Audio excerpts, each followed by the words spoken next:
আল্লাহ পাকের হুকুম হয়ে গেল, ইব্রাহিম তোমার কলিজার টুকরা সন্তান ইসমাইলকে তুমি আমি আল্লাহর রাস্তায় জবাহ করে দাও, কুরবানি করে দাও।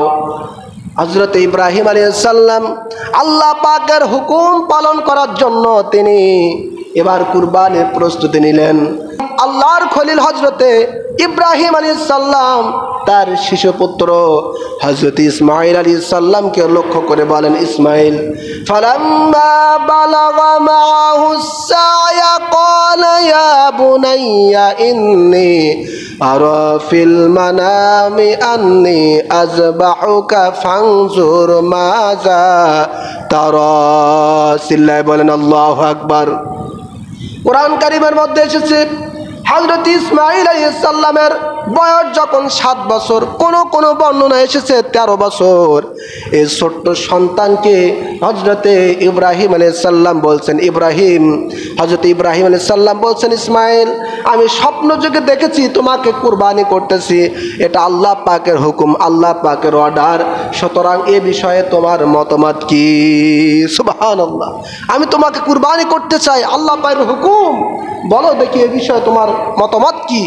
হযরত ইসমাইল আলাইহিস সালাম বলেছেন, ক্বালা ইয়া আবাতি ফাল মা তুমার, হে আমার পিতা, আল্লাহ পাক যেভাবে আপনাকে আদেশ করেছেন আপনি সেইভাবে আদেশ পূরণ করুন, পালন করুন, ইনশাআল্লাহ আপনি আমাকে ধৈর্যশীলদের অন্তর্ভুক্ত পেয়ে যাবেন। সুবহানাল্লাহ, কেমন সন্তান, কেমন পিতা!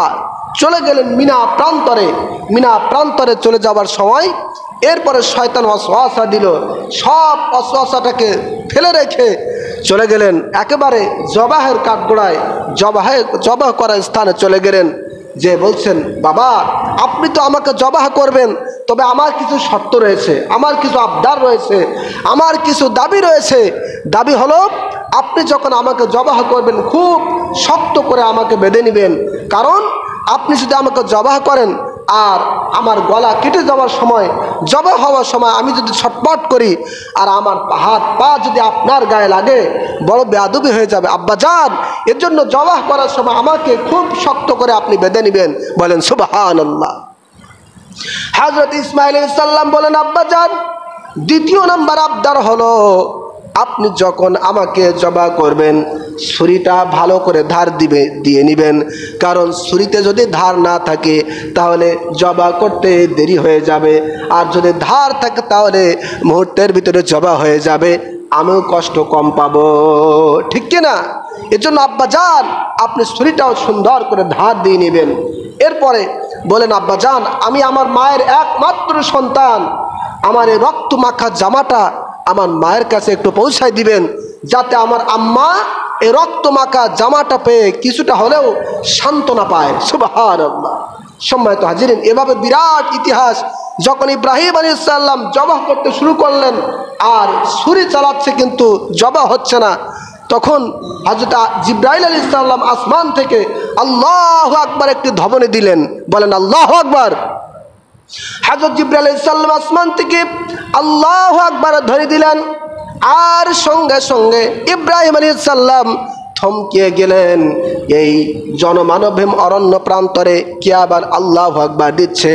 তিনি নিজেও বললেন আল্লাহু আকবার।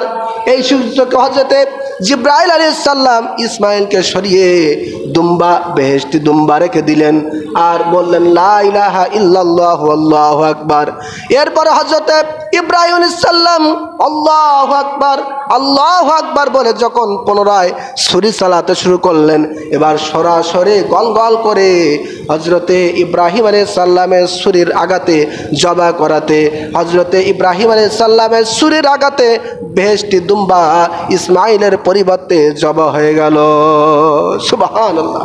বেহেশতি দুম্বা জবাহ হয়ে গেল, গলগল করে গরম রক্ত বাইর হয়ে গেল। আর ইব্রাহিম আলাইহিস সালাম মনে করলেন আমার সন্তান ইসমাইল জবাহ হয়ে গেছে। তিনি চোখের বাঁধন খুলে দেখলেন না, ছেলের জায়গায় বেহেশতি দুম্বা পড়ে রয়েছে আর ছেলে দৃশ্য দেখতেছে। বলেন সুবহানাল্লাহ। সঙ্গে সঙ্গে ওয়ালিল্লাহিল হামদ বলে ছেলেকে জড়িয়ে ধরলেন। এটাই হচ্ছে কুরবানির ইতিহাস। বলেন আল্লাহু আকবার।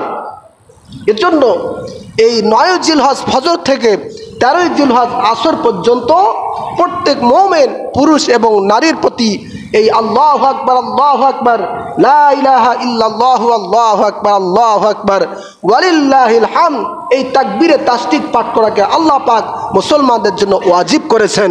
বলেন সুবহানাল্লাহ। সম্মানিত হাজিরিন, আর সময় খুবই কম, মাত্র 5 মিনিট সময় বাকি রয়েছে, মাত্র 5 মিনিট সময় বাকি রয়েছে। এই সময়ের ভিতরে আপনারা যে যেখানে আছেন দ্রুত মসজিদে চলে আসুন। প্রিয় ভাইরা আমার, কুরবানির ইতিহাস অনেক বড়, অনেক লম্বা চওড়া। সংক্ষেপে মূল কিছু কথা আমরা বললাম।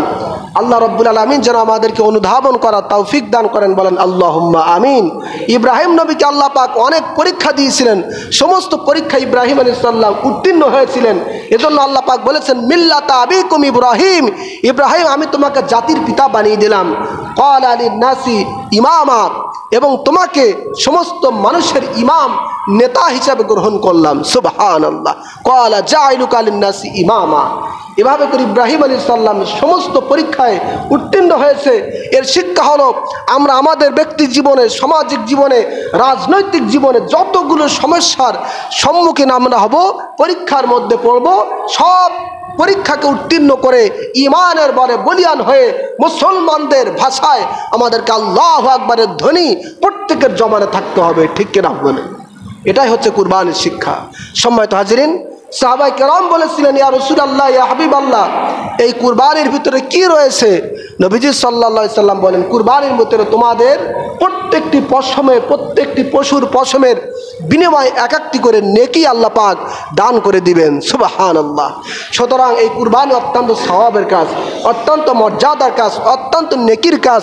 আল্লাহ রাব্বুল আলামিন যেন আমাদের প্রত্যেকের কুরবানিটাকে কবুল আর মঞ্জুর করে নেন। বলেন আল্লাহুম্মা আমিন।